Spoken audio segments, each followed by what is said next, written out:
Pardon me while I have a strange interlude.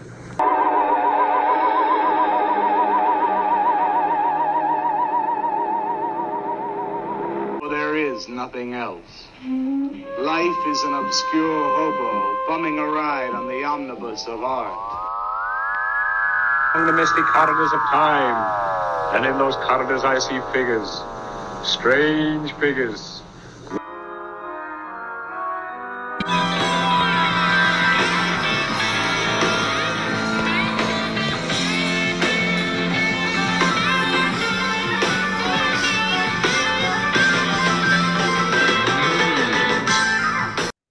Welcome back, my friends, to the AP Strange Show. I am your host, AP Strange. This is my show, and today's show is brought to you by the Imaginal Express Apport delivery service. If you need something delivered somewhere in a hurry, there's no faster service than the apportation services from Imaginal Express. Forget FedEx, forget UPS, forget the post office. Just get in touch with Imaginal Express, and you can have your item apported to its destination. Yeah, so look that up online. I'm happy to have as a guest today somebody that I met at the Paranormal Research Symposium when I was in Gettysburg. And prior to going, I was very excited to see his presentation. My guest today is Glennie Sewell. He is the founder of the Messenger Guardians Institute, his YouTube channel and paranormal investigation group. Also, Messenger Guardians Paranormal Investigation Studios there. He's a teacher at Troy University, teaching World Lit, and he's currently working on a thesis at the California Institute of Integral Studies about the imaginal and lived realities and personal narratives of lived paranormal experiences, which, again, when you're throwing around words like liminal, imaginal, you can imagine that I was very excited to see this presentation and very excited to meet the man. So welcome to the show, Glennie. I appreciate that. Thank you. Thank you for inviting me, AP. I really appreciate it. It was really good. Well, we met up before, we met up as a result of the symposium, but we met before the actual symposium went down. So, when we got on video together. Right. Yeah. I didn't think, I don't think you could have known that I was particularly looking forward to your presentation, though. No, and I have no right to expect that of anyone. So, to be very honest, I try not to hold that kind of expectation for it. As for all I knew, I was going to have crickets at mine. Yeah.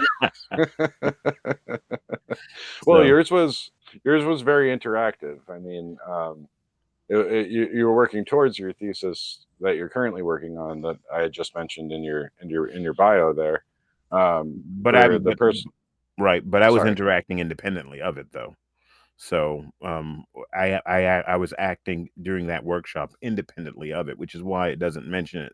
I don't mention it during the session. Okay. Because I'm simply just doing preliminary work, to see how it would roll down, to see what questions were effective and what would roll down, and before I actually do a full scale. So yeah. Okay. Yeah, so the thesis you're working towards has a lot to do with, it's a variety of paranormal experiences. You seem open to pretty much anything Yes. that somebody would like to share with you, right? Yes. And ultimately how I end up going about it might even change. I've got the symposiums, I got some data collected, but again, I'm only taking a portion of that data and using it for the article that we're supposed to write and deliver to them by mid-October. Right. So I'm using a little bit of that. And in doing that, I realize I'm pretty much seeing how this thing will it's like a secondary pilot study. It's I call it a preliminary because I did a pilot over a year ago, but uh, and um, and then refreshed things in it and refreshed the questions, and now this is kind of a preliminary, um, which again is why I don't mention the institute. I mean, I don't mention CIIS when I was doing it. Well, simply because I was doing it for myself. I was doing it for my MGI to see how I could, how what questions would answer, what people would be comfortable with, and seeing how that would work, would lay out. Of course, they had the consent, permissions and consents, Mm-hmm. which I posted on the electronic board up behind me with they could scan their phones and do the and give the consent, and that seemed to really work for those who got in and did the questions. And it seemed to be okay for the recorders that I had lying around. Nothing was hidden. I was placing the recorders openly and no one seemed to be against that. I said, look, no personal information, no, no. I don't even want biographical data on people, because I think that um, causes, I don't know, a negative interpretation of who has what experiences based on gender, based on ethnicity, based on all this. And to Mm-hmm. me, those factors are using the illusion of human separation, of these fields of separation that we project from the imaginal into our reality, for our own sakes and for our own mental, I guess we think it's for our own mental sanity, but to be very honest, it causes um, more mental abrasion than anything. Right. We're separated in all these things when we're really all the same consciousness energy, fragmented into countless quadrillions of life forms and beings and sentience, that think that it's all separate, but it's really all just one, pretending, talking to itself. That kind of concept, which is so to me, I want to know the stories, the stories, without having to know the names of the people, without having to know. Others have done the work about on ethnicities and other groups, and others have done some work out there for that. But for me, I'm really wanting to get to the real lived experiences, for the projection of it, for just the use of a particular word that someone may say, or a phrase or an idea. And these are ideas and experiences that there's no there's no agreeing or disagreeing with them. They're experiences that simply have happened. So now Mm-hmm. we take the wording of that directly from the source of the person who lived it, and we take apart what those words mean and what they're implying, and how is it, are those words helping the person who's telling them project reality around them to to make sense of those particular words. If you're a particular scientist looking for a particular proof on a particular theory, the and you say, I've found some, I'll find, I'll find proof of my theory. I said, well, you probably will. If that's where you believe things are going, then that space, that kind of interspiritual stitcher, I think the word is Stitcher. Okay. That liminal space in between physical reality and the ultimate reality, or the place where consciousness truly lives, has this space where it mechanizes things together, projected from and to the ultimate reality, builds itself, and then projects itself into physical reality. Then they will find some proof of their work. They will find something that shapes it, takes form for them. Yes. Will everybody see it? Maybe. Will only a certain group see it? Yes, maybe.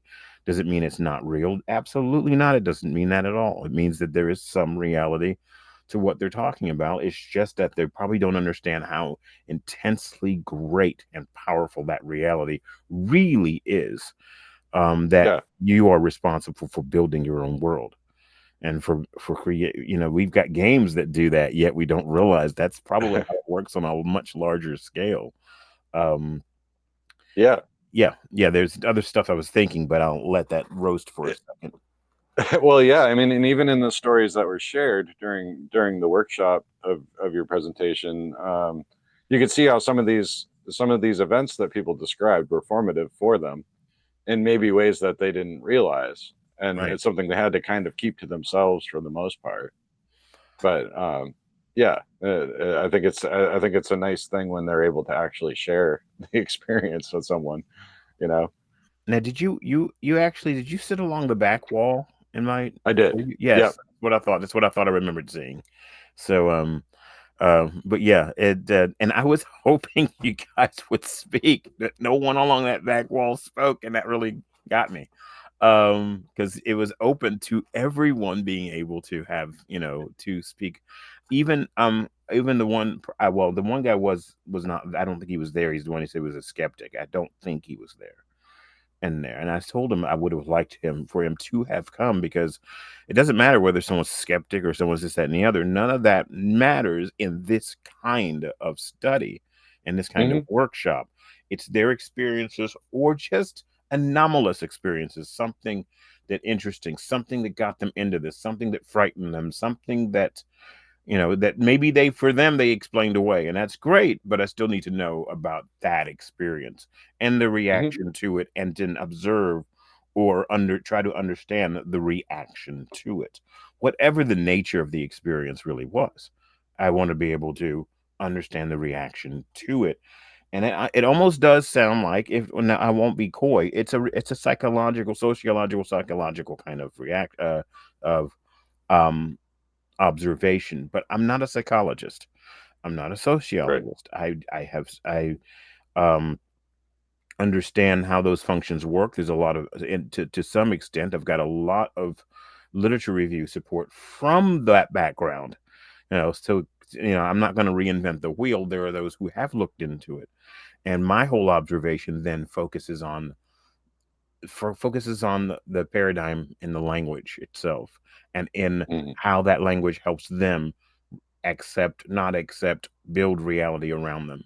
So I'm coming from it from my own larger degree standard, which in literature and in writing and producing stories and film review and all those things, those kind of things where that kind of work does actually help parse and annotate reality, the people's experiences. And it's amazing what you can get from people's experiences just by one or two phrases they've made that are particular phrases, that is a particular word. Most people don't make mistakes in their wording as much as they think they do, especially when you get them to open up freely without thinking someone's going to nail them for having said a particular word or whatever. And no one has ever gotten untoward in any of these recordings or whatever, and I still have to transcribe this preliminary workshop that I did. I still have to transcribe that one, and I'm doing another one Saturday. um and no one's ever gotten, because it's never led to that, because people become very introspective when they're giving this information. They're able to look inward, try and understand themselves as they're talking about it. So they are selective with their wording. They won't just throw around anything. They'll become more internal and more honest when they're talking. Yeah. So, and that's what that felt like during that session. It did, and like I said, it felt like you had a few older women there. I mean, I know that the demographic stuff isn't important.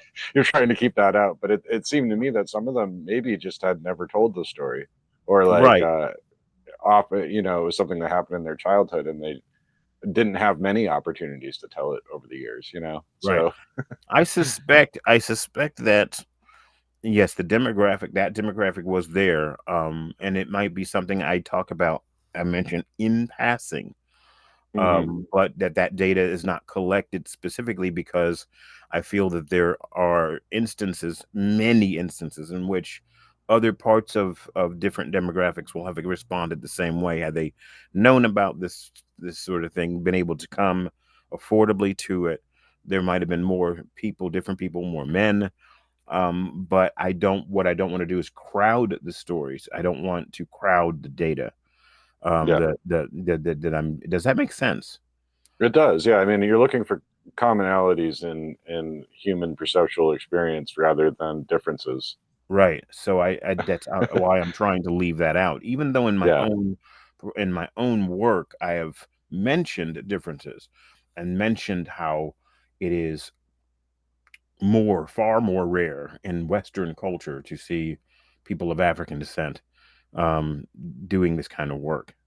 So, but that might have another other possibility or reason behind it. I already get what some of that is, especially from our own country's history, those kind of things. Yeah. And then you've got the history that you got certain movements, Enlightenment movements, and that certain groups of people were um, excluded from because of the larger culture from which these studies were done, from the larger culture, not necessarily these particular ones.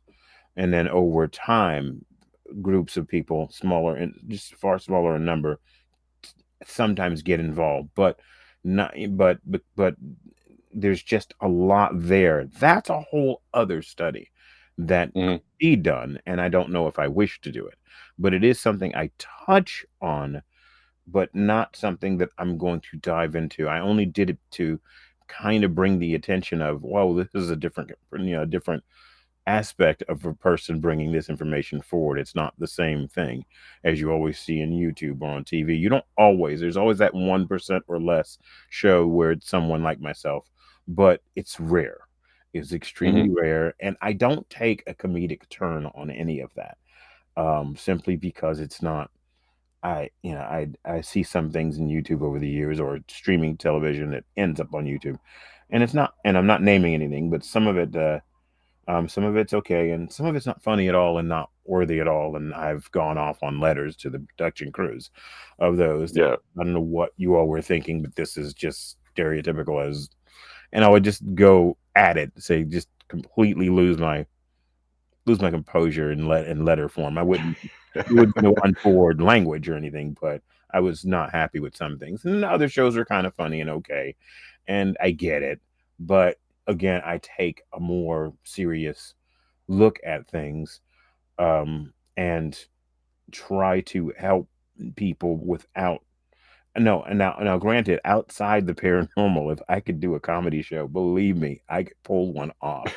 You know, I can be comedic. I just don't like being comedic with a lot of this. I can on occasion. It can happen if it happens, but but on a serious study level where I'm trying to really do the work, do an episode and do work, and if in my YouTube channel when I'm putting up an episode, I'm not normally, we might laugh nervously over something, but you don't really have, and maybe that's what a lot of light comedy is in this field. It's nervous laughter when you don't understand the nature of what something is.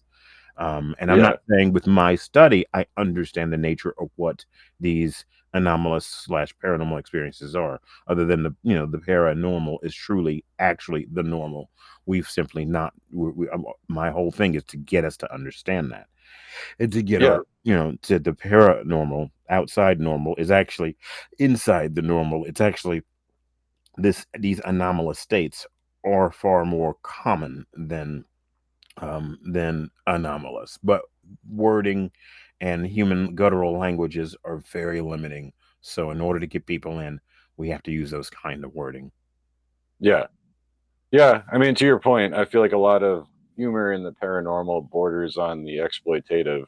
Um, I mean, when you're laughing at somebody and their experience, whether you believe them or not, I mean, Right, some of these experiences can be downright traumatic, you know.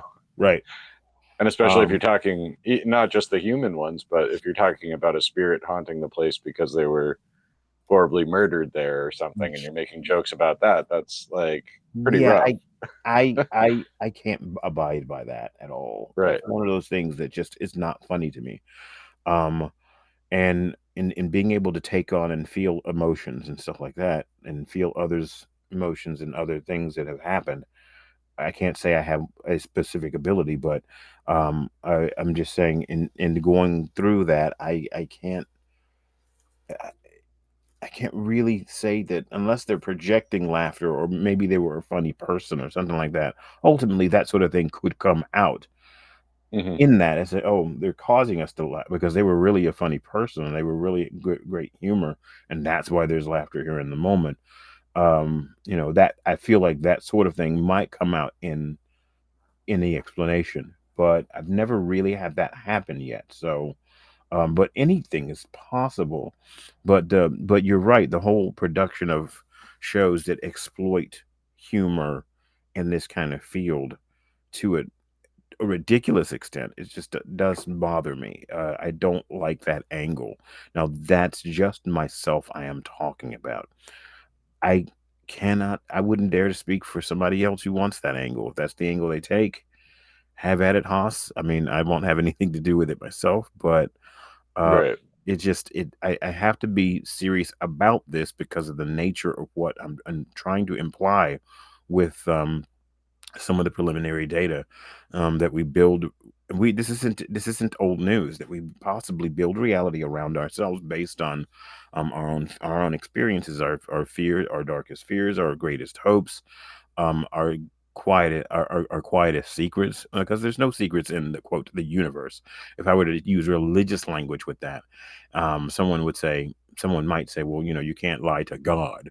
I said, well, if you're talking as God as then the one consciousness that we actually are a part of and are we're not subsumed by it, we are it, then you're right, Hmm. that's utterly impossible. And if you gave it the word universe to give it a universal feel, because really, what's the point of adding all this human emotional states to it and giving it a name and giving it these caricatures that we put in our from our history, calling it God and all that? Well, wonderful, great, but if indeed it's one consciousness, then it's far more powerful than any kind of god or gods we can give power to, Right. and you can never hide from it. So it is you. You can't hide from it. No amount of lying can no amount of I forget the other word used for lying. Uh, But the creative storytelling. no, yeah, well, there's that. Um, um, dissembling. That's Oh, it. all right. Yeah. No Yeah. amount of dissembling will hide the what your true intent is, and ultimately, or hide what really happened. Someone might have to figure out a way of reaching into the imaginal to see the actual record of what happened. Doing meditations, doing what they can do, calling it, giving it names, call it the Akashic record. That's great. Give it that library name. To me, that's the space we can go into. If the ancient Sufi could think of it in such of an ancient space in between, that they could even travel between points in the physical space to other points in the physical space by using the imaginal realm, and that only special ones could make that crossing.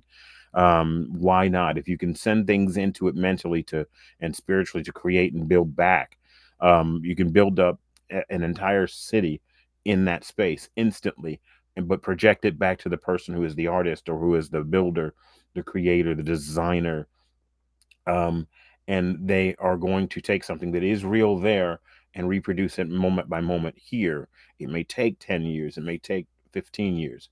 Um, but ultimately, after they get all the elements moving that need to move, they've reproduced the very thing that existed on that other non-physical side instantly.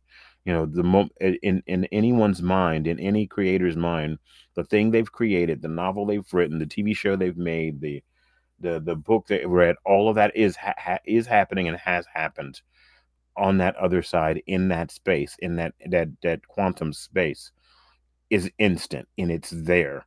And now the idea is to push the very thing you've wanted back out into this world and build that reality around you, making it real for quite a number of people. So yes, and when I say quite a number, those who are paying attention to it and see it. There's so many people living on this world who have no concepts of these massive large cities and this, that, and the other, and technology beyond a simple box television, if that, or radio, or who just don't have any of that stuff. So it's not in their reality. It's not built into their reality. It's nothing they would ever imagine. They have no Yeah. lived experiences that can build that for them, and they don't have to.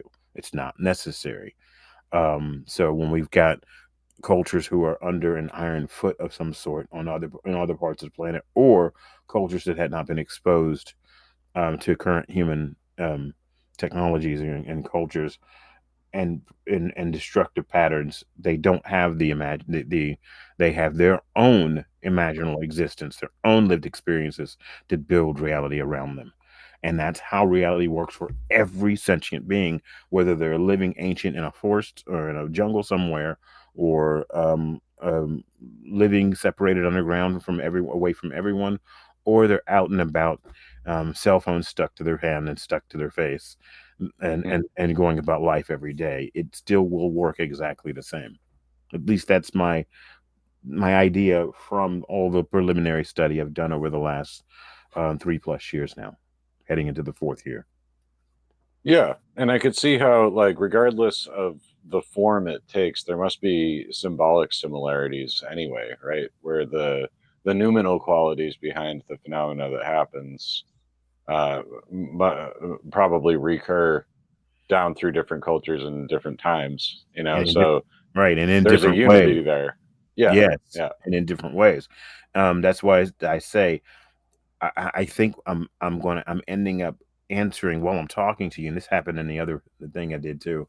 While I'm talking to you, I realize if I can keep my mind moving, it's moving faster than, well, that's not my mind actually. It's more of my um higher self is moving faster than the mental self. And so therefore it's speaking faster than the mental self can process. And sometimes I'll suddenly lose my words. And then Yeah, I need the right. person talking to me to tell me the last thing I said. But because I say it and they say one or two words and that's it, everything returns back. I mean, the Hmm. link relinks up again, and it's happened many times over the years. But I think I'm realizing the possible outcome of some of this data, which I'll probably need to write into my work, is that no one is excluded from this process of this imaginal projection process. Now, granted, I am using words. I'm using words used by um, Henri Corbin. You know, Hmm. I'm using Sufi material. I'm using things that have been used for anywhere from a century or more further back in time, from the '60s way back, from studying this material. So Corbin didn't invent them, and didn't invent it. He just studied it a great deal from the Sufi materials, from and you know, I'm realizing that no one is excluded from this kind of ability, this kind of ability to understand how this works. No one's ever excluded, even someone locked in a horrific mental state. Um, um, maybe their mental state is working, but their body isn't. Uh, Hmm. they're not excluded from it either, and it's not a blame. The worst thing someone can take this data is, oh, so it's blame the child who's born into extreme poverty and starvation, and I'm like, that's not how any of this is telling you it works. That's this is just a mechanism for reality to build itself. It's not judging bad, good. It's not doing any of that. It's only giving independent sparks. Well, seemingly independent. It's giving these sparks of consciousness. Um, it's producing the code they're sending to it. If the code is fear and confusion, then fear and confusion will be what comes back. It's not making a judgment one way or the other. But if there's a single spark of there must be something better, will someone not come help? Then someone suddenly, then there is something that projects forward, and somewhere in reality, someone gets the spark to appear and go and help, and that they appear in the very life of that one person who needed help, who hoped there'd be more. And then yes, they do break out of the system somehow and start Yeah. believing once again that that there is more. Now, when I tell people that belief notwithstanding, it really doesn't matter whether you believe one way or the other. The system will work. This projection system will work. Now, whether or not you understand that you have control, or you just decide you're not going to have control at all, well, that's still control. You're just allowing the system itself to simply format your hard drive for you without you setting the boundaries and setting Right. the parameters. You know, you still told it to, you still bought the computer and stuck the hard and with the hard drive in there, and you pushed the button saying, yeah, do it yourself. I don't care how any of this is done. Okay. So you still made the decision. But again, how things are done and what parameters to set, that's always going to be part of us. That's always going to be our idea. So building our reality around us is always going to be on us. If we create a mass situation of mass, if we create a situation of mass destruction, then we've somehow managed to bring that event forward. If enough of us, and I do mean quite enough of us, keep putting that out there, then we're going to make an event that takes place. We're going to bring forth an event like that. And it's not going to be some quote punishment from God. I'm thinking, yeah, what?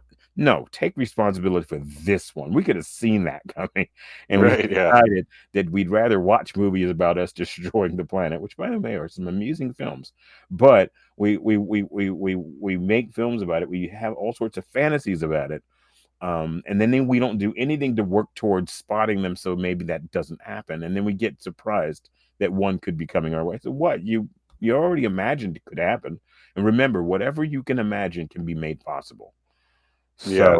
So that's from that.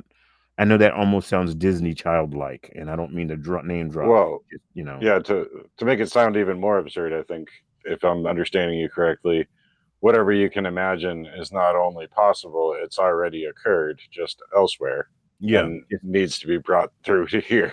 Right. So it can, yeah. So if you're going to imagine it and you're going to give it that much energy, it will build itself. It will Yeah. build itself based entirely on our creative power, our Hmm. ability to be creative towards with the energies we have. I say there's again, human guttural languages are so completely inaccurate. They don't work very well. They're not precise. I know I've said that, that's redundant, but I'm trying to use several words to create the understanding that I don't always have the right words for it. But Yeah. we say those are religious amongst us, and that's okay, by the way, because this framework does work for them if it helps them get through to the understanding. They'll say, "The power God gives you," that kind of thing. Okay, Hmm. and work with that. And if it helps you understand, it helps one understand what something is, that's the framework is fine, it works. And it's neither a good or bad thing for me. I have no judgment on the framework, because the framework has to work for the person who's projecting, who's doing it.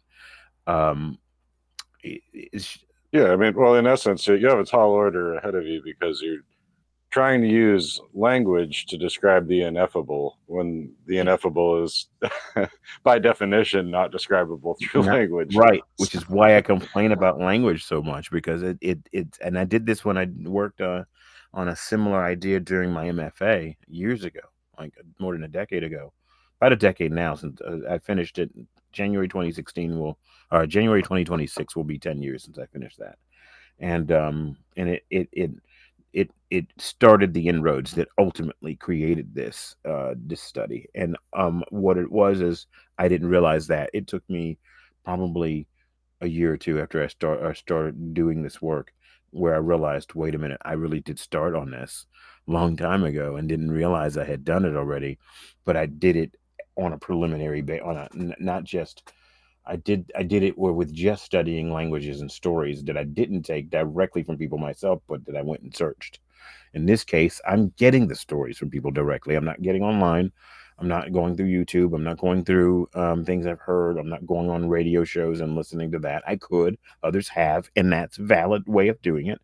But there's something, I'm going to use this word again because it applies. There's something deeply creative with being able to collect the stories yourself. There's mhm. something deeply cherishing, in a positive way, to get this information and dig through it yourself from people who wanted you to have it in order to look at it in this kind of study, in this kind of work, where they don't Well, feel, yeah. one might consider it a blessing for somebody to open up and share with you too, right? I mean, I Yeah, describe it that way when I feel blessed to receive yeah, somebody's emotional and lived experience, yeah. that they trust me enough to share it with me, It's So a I think that the connection is part of it. oh yeah, and it's a layer. It's an extra layer you work with that you don't get to work with stories you've selected from the internet or from books from a long time ago, those kind of things. And again, those studies do exist. I do have some in my work that I back by, that I used to back up my work by, and those are valid. But then there are other stories from medical doctors who got into this as well, who written books about, say, children who've had other lifetime, experiences. We say past, present. There's no time in my work, but because we keep ourselves sane and sane, we use linear time to stop ourselves from going crazy. But Yeah, but so we use words like past life, future life. That to me, it's all time, all at once, forever, across all realities, all lifetimes, whatever. It doesn't make them untrue. It makes them just happening all at once. And I'm not the one who created. I'm not the fragment that pushes this idea first. I'm not. I will not take that credit. So well, so yeah, time itself is co-created right. as a concept. Yeah, By just by us, to right. stop ourselves from going completely mad. And it's amazing that we don't realize that. Some do. There are some amazing um um physicists and other people out there who amazingly do understand that and get it. Yeah, And then you have those who fight it tooth and nail. The way people fight tooth and nail over the existence of Bigfoot, or they'll insult it. Oh, like Bigfoot, he didn't really exist. I'm thinking, where'd you get that idea? So there's a crap ton of research out there that suggests that they really do exist, and they don't like that name. But there's stuff out there that does suggest that certain things are a reality, and then data has been stacked on it, but suppressed constantly by a material community, a material scientific community that does not want their own idea of reality sidelined. So you get a right. lot of data that simply isn't paid attention to, and people come to the conclusions. I'm not blaming them for having done this, that something's never been studied before, or no one's ever done that, and Bigfoot isn't real, and UFOs aren't. It's like, okay, I said, you're saying a lot, you're doing a lot of heavy lifting with those words, but you have Yeah, nothing to back up what you just claimed. You know, so what yeah. do Or we? they'll choose the low-hanging fruit and make assumptions and say like, well, if you're talking about UFOs, you must be talking about extraterrestrial physical entities from another planet in a spaceship. And then they say that's not real, and it's like, okay, you can check that off the box, but we do see stuff in the sky and don't know what Yeah, it is. yeah, you can check it, and even to make the claim that it isn't real, then I'll Right. set that aside. I go, okay, you can make that claim. I said, but humans have forever imagined it to be real. And when I say Hmm. imagined, I don't mean just a blitheful thought that just goes by. I mean truly projected into the imaginal space, the very thing that has become all these deep TV shows that we have had for a while. We've developed science fiction TV shows where we've imagined that very damn excuse me, that very thing. We've imagined it deeply. And yet Hmm. we can convince ourselves that it's not real. Oh, that's just Right. not real. It's just a TV show. Thinking, okay, let's put that to the side. We're not sweeping it into the trash can because no, we're not sweeping that away. But we're gonna put it to the side. We do see things in the sky. There are things happening. When they go, oh, it's mass hysteria and mass hallucination. I'm thinking, mass hallucination has to have a shared cultural experience, though. When you got people Mm. from entirely different cultures who might be in the same city for a meeting, doing things, various events, but who don't necessarily believe one way or the other, or who are vehemently against certain ideas because of their religious nature, but suddenly they all are sharing the same event, Hmm. that speaks to something else taking place. Yeah. And a more mass humanity imaginal effect. Humanity has brought this about. They've projected it. Reality has said, okay, yeah, these things. If you're gonna imagine it like this, it's we're going to show it to you. We, all of consciousness itself, or will introduce it back to you and let you see what it is you keep on trying, you keep asking us for. And then suddenly, yes, we do see these things. They are here. Some have crash landed. There were things like that. We've developed things against those. We've done things outside the knowledge of the standard population in order to deal with this. So this stuff isn't, I'm not speaking in nonsense form. I maybe I'm Right. using words that others might not use, and I grant that. Maybe my words are too simple, and I grant that. At least they are when I'm speaking, because I want to speak to a wider audience, and I would want someone to give it to me a little bit simply. I might on paper use a bit more complicated language, but Right. not when I'm speaking here. But yes, Well, I share your frustrations about language because I'm a language obsessive. I love like building my vocabulary, and like my some of my favorite literature is from the 19th century because they were so florid in the way they talked, and like the but and old occult tomes are a lot of fun for me to read just because like the language that's used is great.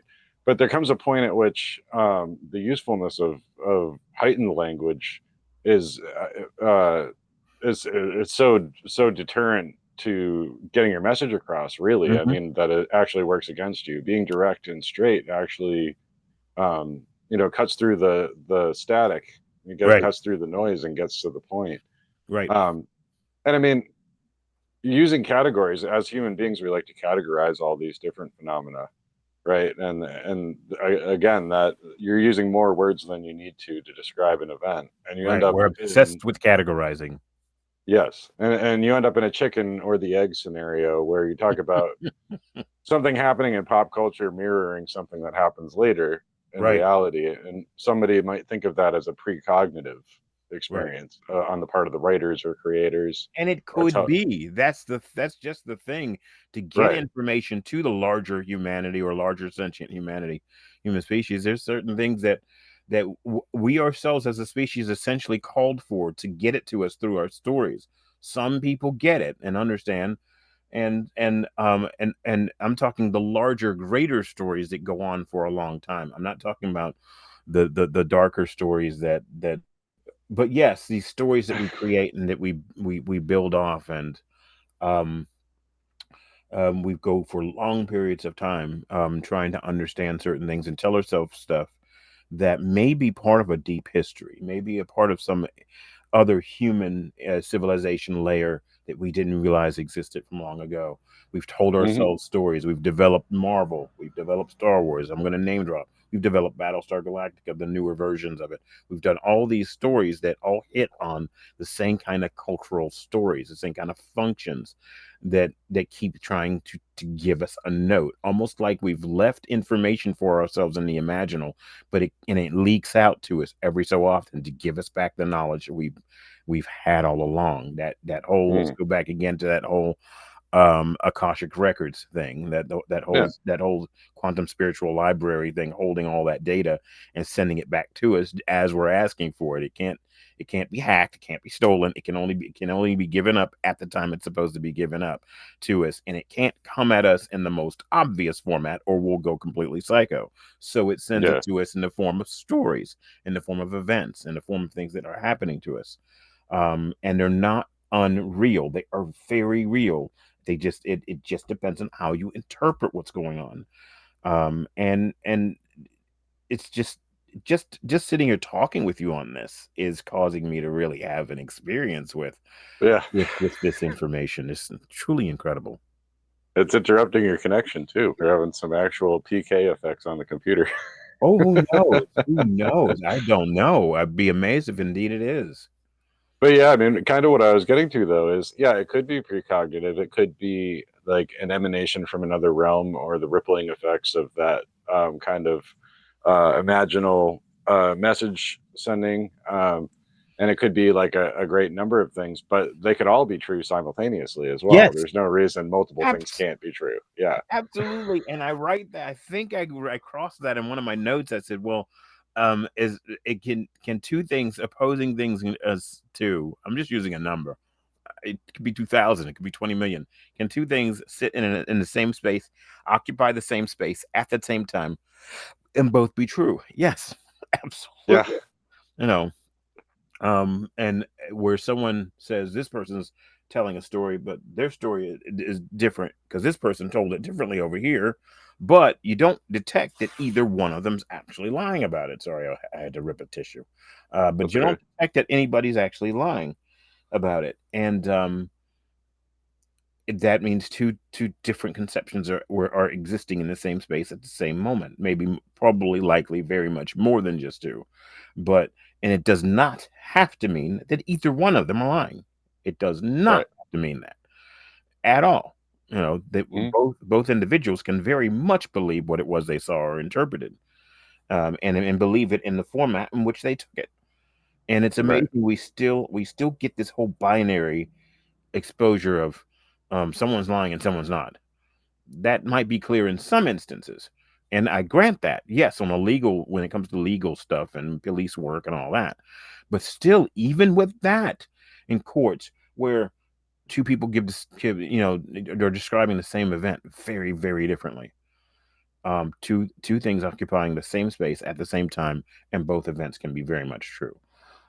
It's how you analyze the connective tissue between the two descriptions that matter, and how you Mm-hmm. annotate the two together, which is what I'm essentially doing, is annotating the story, is annotating the stories given to me, and trying to analyze the connective tissues between them to figure out what reality is being projected around each one of those individuals, um, where they will see this person is the one that pulled the gun. Well, this person said they didn't actually pull a gun though, and then Mm-hmm. you get to a point where this person said this person over here pulled a gun because this person over here, you find out that they have a crack on their shoulder over someone of a particular ethnic group, and it was always their assumptions, the way they were raised, that those people always have guns and they always have. So there's this projection in their head that this person must have been armed. So in their mind, they see them to pulling a gun first. In their mind, Mm-hmm. it's not saying it's wrong. I'm just saying they projected that image, even though from the person, from the fragment, that sentience who was there did not pull it. They may have had one, yes, but this other person had all sorts of other information in their own minds to try and project them pulling first, or they didn't pay attention to the other person who also saw the same thing and said, no, that person did not pull a gun. Because this person here, they might have grown up in a family that had some preconceived notions as well, but they weren't as powerful. And they didn't really take on those stories, those negative stories, and didn't really grow into those assumptions. And so therefore they're going to project reality differently. They might Mm-hmm. see it in a form that is a bit more accurate from the point of view of the person who might have had the weapon, and where someone came towards them. They might have projected it a little more accurately by Mm-hmm. analyzing that connective tissue between the two stories, between the two people telling, one truly believing that other person pulled, one saying they had something in their pocket, but they didn't pull it out. And so there's a little bit of right on each end. It's just that there's that last part that last part that's left inactive, and that's the person who was truly involved in the event, who says Mm-hmm. I didn't pull first or whatever. And this is under the assumption they're not actually lying. Then it's that kind of thing. So even in crime, I watch a lot of crime TV or stuff like that, and I do like crime shows because of having to figure things out, because of Right. having to listen to what someone is saying, because you're having to annotate what someone's saying, even if what they're saying is really ugly and awful. You can annotate, like on news programs, so-called news shows and news channels. You can annotate what's happening by just two or three words. You can see where they're actually trying to go with the audience, and whether they Mm-hmm. believe it or not, belief notwithstanding, the camera's cut off and a lot of them don't really believe it at all. Right. Right. They're Yeah. Yeah. just playing a role, and they're projecting that energy out into their viewing audience. So humans are able to constantly manipulate the creative energies of others when others allow that to happen. We all do it, and we've all had it happen to us. So I'm not Mm-hmm. saying, well, I don't allow that to happen to me. No, that's not true. I'm sure it does. Right. We Yeah. all, perhaps it's part of the working mechanism around the imaginal energies, the quantum spiritual energies that we work, that we have to understand that we use them to manipulate. And that, even though manipulate is a negative term, we use them to create. Someone will say, oh, you mean manipulate? you mean that's the negative form of creation? Yes, we do that too, because we can't, you can't knock out the negative. You can only bring it in balance with the positive, and create a gray Yes. space, Yeah. and create that gray space in between. And that gray space in between is one of my favorite spaces to be in. So Yeah. Yeah. No. So, does your background in literature help you with this kind of narrative unpacking yes, of yes. yeah, Remember, because I said I wasn't a psychologist or yeah. psychiatrist. Remember, I said that my own professional lean is towards literature and towards media review and things, that sort of thing, and writing journals, newspaper writing and stuff like that. Now, the newspaper part I didn't bring up, but I used to do that too. Yes, I'll reiterate that that does help. Absolutely, it brings it all back to me, and it helps me do this synthesis. It's not even an analysis, it's truly a synthesis. I'm trying to take in the wording and understand it on a sentient level, because it's coming from another sentience, that another fragment of sentience that gave it to me to hold and to use. And in good and in what is that, in good conscience, Good uh faith. in good faith. Thank you. That is Yeah. exactly the term I was looking for. To hold it in good faith. And to me, that has to be made clear. If you're holding this material in good faith, and then you use it in good faith. Yeah. And another reason why personalized data is not collected, because you can abuse that kind of data. Hmm.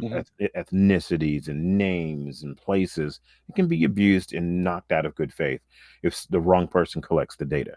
So, and if I am the right person to collect the data, I'm one of millions, if who might be a right person that can collect it. I don't know who the others are, but but I feel like I'm one of those who can collect that and use it without it being abused. I don't want there to be that opportunity. So I Right. want there to, I want, yeah. So yes, 100% to your question. My my um my professional layer, in both in I'm sorry, in English and literature, and in writing, and in uh, The media review. my MFA in writing, this sort of doing this kind of creative work absolutely does help me synthesize this material, not analyze, synthesize, which goes deeper than just pulling the words outside of their use, which is what an analysis does. It pulls things outside of their frame. But once you pull something out of its frame and then look at it, it's hard to put it back in. It only works, those words work inside the framework in which they were given, inside the experience of the person or people from which it was given to you. If you pull it out and so let's just analyze it by itself without all that, then you've actually destroyed the entire point of the story if you do that. So you And have to I synthesize it, and not merely an analysis. You have to actually synthesize it, leave it in place, and analyze it, or and synthesize it, pull it in while it's sitting in the exact spot it was given to you, while it's sitting within the framework of the story in which it was given to you. Yeah. And I feel like within Fortiana paranormal investigation, and particularly UFOs or Sasquatch sightings or something, Yeah. there is that habit of investigators and writers on the subject to just pull that little piece of the story out and just include that without the synthesis you're talking about. Right. So it becomes a list of dates and places and objects, like Right. It becomes a list of material scientific data. right. No. So that has been pulled out of its framework, and pulled um out of the ontology it was placed in. It's been pulled completely out of those areas, and um that's what makes it really kind of sad. Um Yeah, I mean there are uses for that, but for your purposes here, like actually coming to an understanding, um, and I mean it kind of seems like you're taking the phenomenon described through a lived experience and digging to get to the meat of it, the actual noumenal qualities that of what that represents, and how it compares to others, I guess, right? Right. Yeah. Right. Right. Being able to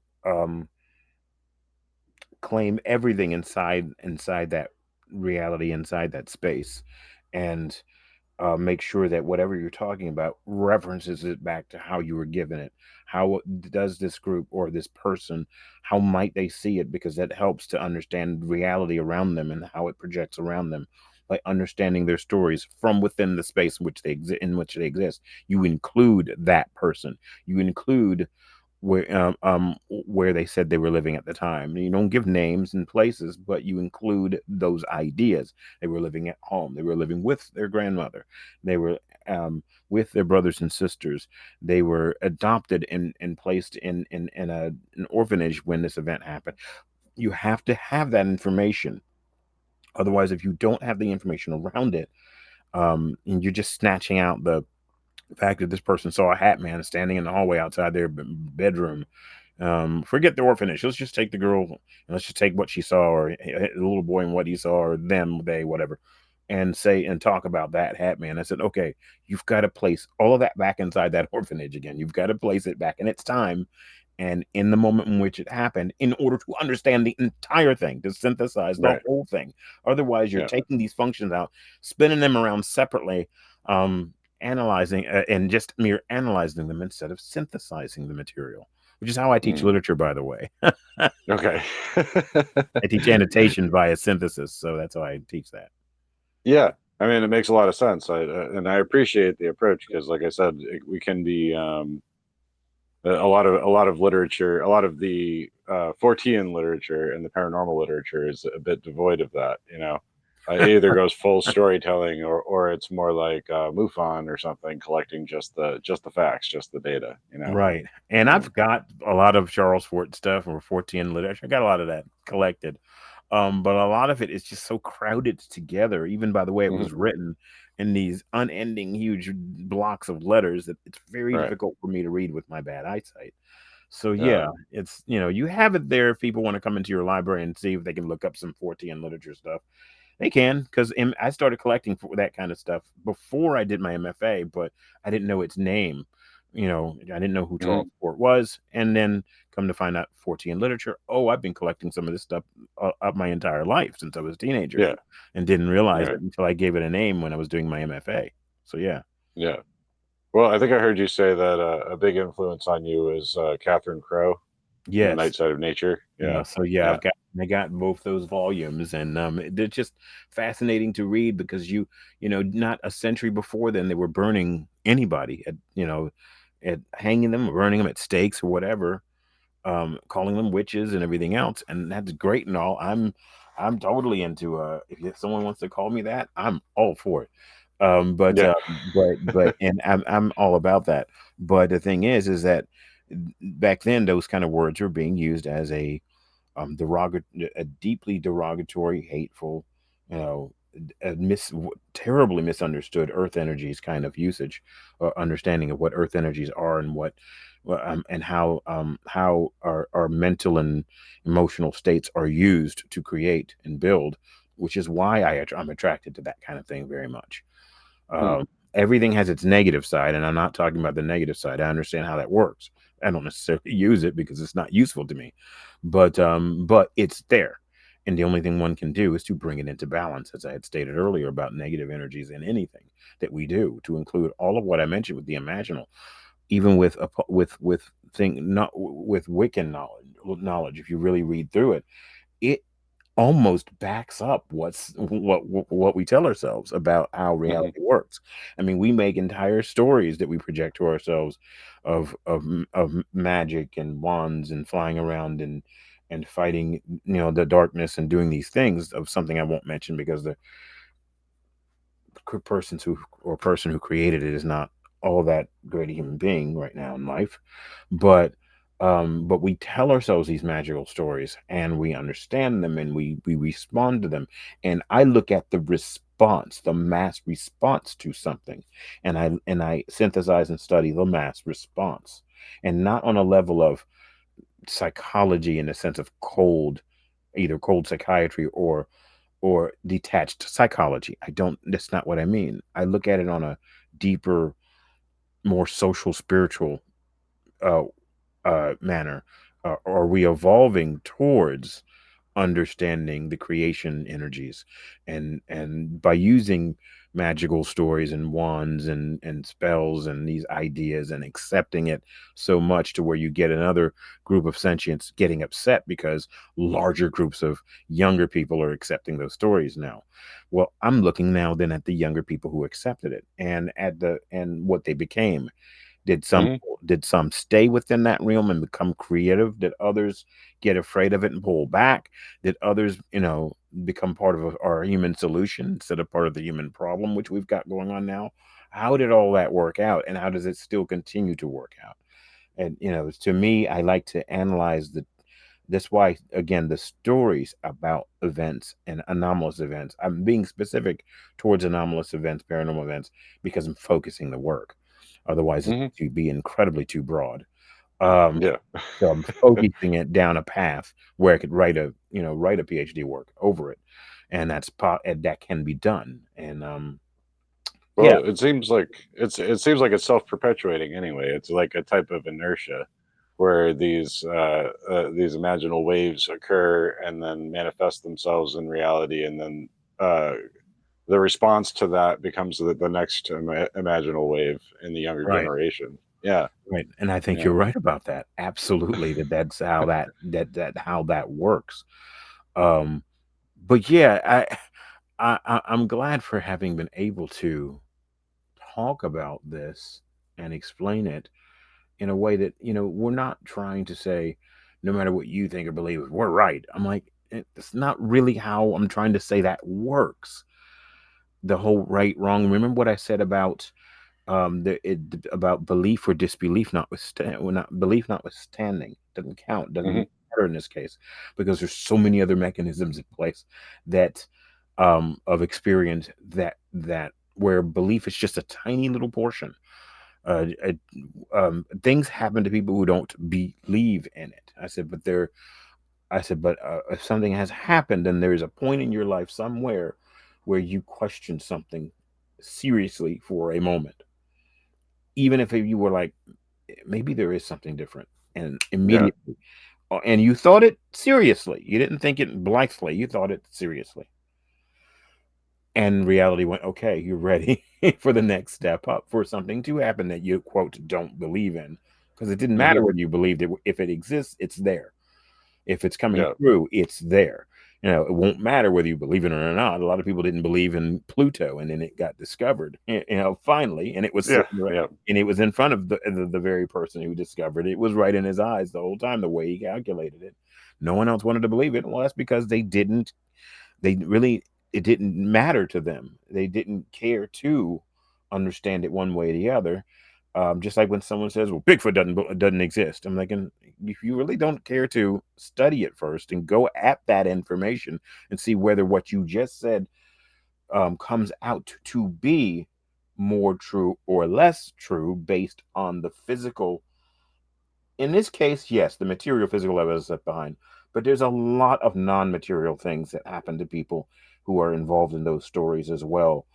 Communications that come to them through dreaming, things that happen to them that can't be put in a measuring, can't be put in a beaker and lit on fire in some laboratory somewhere.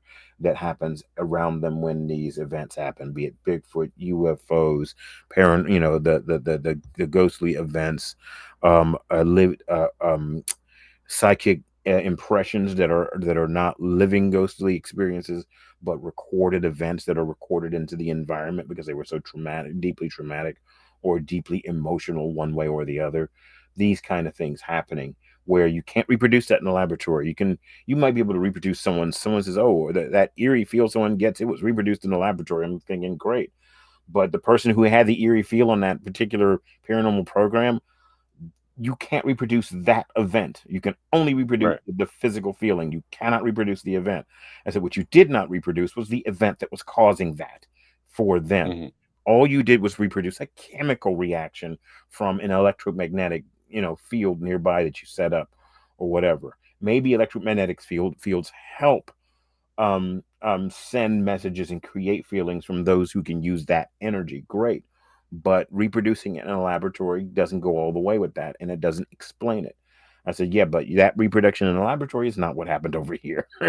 Yeah. So it's that when people come at me like that, I'm like, no, the material world cannot reproduce a large portion of events that happen in our lives. It can't put it in a laboratory and look at it. So the close I can, and I think that I think there's a good part of that mystery. There's a goodness about that. When I say goodness, it doesn't. That's a weak word. There's a positiveness about that. That Yeah. where it leaves a little bit of mystery for us to dig into on our own. Where we're not handed Mhm. some answer on a silver platter, on a platinum platter. We're not handed the answers. Where we have to annotate. Where we have to look at something. We have to find that connective tissue, and that's what makes this lifetime, any lifetime, all of our lifetimes, all running together, all across all time, space, all dimensions, everywhere, all at once, so amazing and so brilliant, Mhm. is that we get to do the work ourselves. Yeah. Well said. I'm not sure where to pivot to from there because that was quite a great way of putting it all, putting it Well, all into focus. well, in Yeah. speaking to you, it helps. So I give that to you, AP. Thank you. Okay. Well, yeah. I mean, I feel like do you consider this co-creative aspect to be intrinsic in the concept that we have of sentience itself? Like, is it a defining characteristic of sentience to I have? think it. Yeah, I'm sorry, I didn't mean to cut you off. Is No, it? no. Yeah, I I'm I good. I think that it is a defining part of sentience. Truly, I do. I think Right. that us being sentient is what allows us to do this. So it's not something we, maybe it is something we discovered we could do over time as a species, um, when the time was Well. right for us to have the experiences. But I think we were having the experiences far distant into what we Hmm. call the past. Again, the sanity of time, of linear time, insanity of linear time. Let's just speak of it in linear terms. In the great distant past, as ancient humans, and we were having experiences, and we didn't know how to understand them, and we're only on the road to starting to understand them. But that was the road to understanding our humanity, of going through those Hmm. events and understanding these energies which have been around for time immemorial. So Yeah. I mean, that's another chicken and the egg thing too, though. It does sentience itself spring out of the imaginal? it, Could be. it makes you wonder if that indeed, if the imaginal space is the link between our physical realm and the realm of pure consciousness, which might be where we actually, where we actually spring from, where we actually come from. This is just a space we create for playing around in the physical. Mm. So then, yeah, one could say, because of the lack of words, one could think of the imaginal space as the springboard for consciousness. But if consciousness is an eternal thing, then that imaginal space is too. And also, it would mean that physical would have come completely built, it been built off of our conscious states, building the physical realm first, then inhabiting it. Hmm. Talk about building a playroom and then going in there and playing with the toys, and Yeah. and there are toys where you can hurt yourself, really mess yourself up, and get you and a Right. bunch of your friends kicked back to the other side. And then there's a bunch of fun toys in there that might not do that to you. So Yeah. we projected this building space, this physical reality. We live in it, only projecting ourselves into it, really. And then Hmm. when we snap back to where we originate, where our consciousness, mass consciousness, originates, we give it all sorts of really crazy names like death and all these kind of things, and we assign it all sorts of cultural stories. Some of the stories are fun and interesting, and sometimes we psychosis ourselves so badly with it that we have to pretty much get other conscious fragments to come to us to say, let's snap you back before you go too completely crazy. However, Yeah. you're gonna see me until you realize I'm something very much different. You might suddenly see me as the Grim Reaper. I said, well, until you don't anymore, and then suddenly I'm your grandmother, and then suddenly, I'm this beautiful ball of energy and light that you were all along. I just came to get you, but I had to work through your mental spaces in order to get to you, and then help you change in order to come with me, that kind of thing. And if you're Right. wondering, yes, I wrote in my creative novel piece for my MFA, dealt with that. That's why I was able to go back on that. No, I saw though that wasn't published. Are there plans to publish I your do fictional want to work? I do want to publish Guardians of Forever. So yeah, it's called Yeah. Guardians of Forever Earth Gone, and I do want to publish it. And it's going to probably end up being self-published because that's just the way to go nowadays. Yeah. At Yeah. least I feel that way. Standard publishing companies, a lot of them, not all of them, some of them are really good, but a number of standard publishing companies they just rip you off. Yeah. Yeah. Really, and I've got some friends who went through some really good companies, and I'm going to try first before doing a self-publish. But I am going to Mhm. do it. I feel like now bringing it forth around the time I'm working on my PhD work is amazing to bring it now, because it's almost like it'll be the leaping off point when the story was written to when the research comes out a decade later, and it's like, wait a minute, when did you write the book? I wrote this book a decade back, 12 years back. Yeah. Started it actually. What year is this? This is So it's 2011, so 14. I started it 14 years ago, actually. Mm. So as a simple short story, it blew up into my work for my MFA, into my creative work. There's the research work and the creative work. Um, but yeah, so amazingly enough, it brings me right back to the creative work that I did, where it makes Yeah. sense why I wrote all of that, Right. and it makes sense why I'm thinking, okay, all of that is still making sense to me still, and I've held off publishing it because it just didn't feel right in the moment, but it increasingly is starting to feel right, and I hope never to have to eat these words, but I think humanity has enough time for me to publish it and then read it. Right. Yeah. I think, I think at Well, least in this I think at least in this version of reality, anyway. Hopefully, yeah. Yeah. Well, I'd like to read it for sure. I will. Yeah. Yeah, Uh, so, yeah, I mean, that's kind of the joy of looking at these things, is you see the cyclical nature, where sometimes, I don't know if cyclical is the right word, but sometimes something will have to sit on a back burner, and you think that well, that's the past, but then it becomes applicable in your life at the right, moment that it's meant to, and you go, right, oh, okay, well, it was just meant to come up now. right, I had it waiting there for this time, right? right. So all I have to do, really, really, what I need to do is read it back through one more time, and I got to stop doing that, where I'm reading things through one more time, one more time, one more time. I need to just go ahead and publish it. So Yeah, I'll finish one more read through, and then self-publish it. So, or get it done one way or the other, either through a publishing company that's really good at those kind of books, or and it'll always just be localized. It'll sell locally, and then it'll sell online. It'll never be, the mass marketing of books sent to stores all over the place. I don't think it'll be that. People can get online, would be able to get online and find it. yeah, So, but yeah, yeah. Well, that sounds good. And it deals with you said the Guardians of Forever. yes, the Guardians of Forever is not the reference. It was originally called Guardians of Eternity, but when I looked up the title, it was already taken by another Oh, book okay. series. And so therefore I had to use Guardians of Forever, not the Guardian of Forever, which is a Star Trek thing. Yeah, right. But Okay. Guardians of Forever, the plural, has to do with something very different. Um, Well, yeah, because this word comes up with your YouTube channel as well, and the Institute, the yes, Messenger.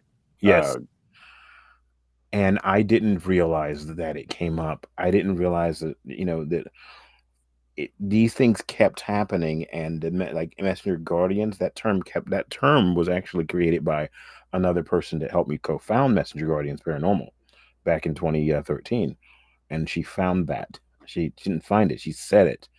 and mhm. um and I didn't realize that, a year later, when I was writing one of my stories, I would call it Guardians of Forever. Didn't realize that I was working with a friend many years ago, who, where I was carrying the name Walking Cedar. I was carrying that name. It's just he gave me this native name that he gave me, and I carried that, and that name supposedly meant he who carries the message. And Okay. and I looked at and I looked way back on that, way back from the '90s when it occurred on, and then looked at the name of my channel and institute and go, Messenger Guardians Institute. I'm thinking that, and I looked at that and went, wow. I just started making the connections, and Hmm. maybe the connections were there psychologically, subconsciously all along, and I just didn't mentally notice it on the surface, and that's fine. It doesn't make it any less amazing to see it, you know. Um, but it's truly amazing how many things are connecting in what seemingly looked like small ways to carry the same message, the same name, the same things that I'm doing. That Yeah. but it's building on a larger and larger and larger scale. That's why I find synchronicity to be one of the more interesting phenomena to look at, because I think it really it's there giving you a little glimpse behind the veil, a little look behind the curtain as to the machinery going on. Yeah, The absolutely. synchronicity is always there when you're looking at any of the paranormal stuff, you know. Right. Yeah, Wonderful. yeah. Um, okay, well, how can my listeners find you online? Direct, should I direct them to your YouTube? And Absolutely. Direct them yeah, to Messenger Guardians Paranormal Investigation Studios. It'll come up. MGP, MGPIS. In it I didn't I did recast it as MGI as well, but MGI is the institute. MGPIS is the investigation is, even though it came first because MGP came first long ago, okay, and it became MGPIS in like 2020.